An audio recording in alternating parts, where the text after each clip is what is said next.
Canyoning, via ferrata, randonnées aquatiques, autant d'activités à sensations fortes très prisées des touristes en période estivale. Des pratiques qui peuvent être risquées faute d'équipement et d'encadrement.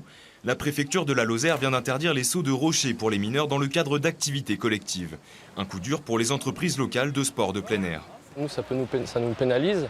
On le voit directement parce qu'on travaille avec des colonies de vacances, donc des ACM, des accueils collectifs. Sous couvert de cet arrêté, et par exemple, il y a un directeur qui a préféré annuler les sauts.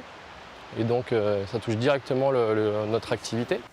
Si les moniteurs comprennent la nécessité de prendre des mesures pour limiter les pratiques à risque, ils regrettent que la préfecture ait mis l'accent sur l'interdiction de ces sauts plutôt que sur la sensibilisation et la prévention.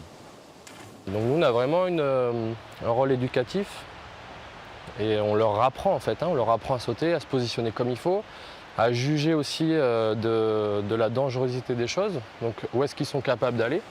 La décision préfectorale est contraignante pour les structures locales, mais aussi pour l'affluence touristique. Car les rives du Tarn, qui se prêtent à merveille aux activités nautiques, attirent beaucoup de vacanciers en quête de sensations fortes. C'est compréhensible, mais je trouve ça quand même aberrant parce que ça empêche aux jeunes de découvrir quelque chose qui est quand même cool. Enfin, sauter, moi, j'aime bien.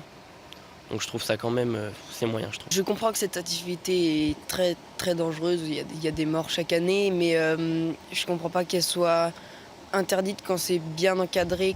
Les structures professionnelles espèrent que la décision ne sera pas définitive et n'aura pas d'impact à long terme sur la filière des activités nautiques à sensations.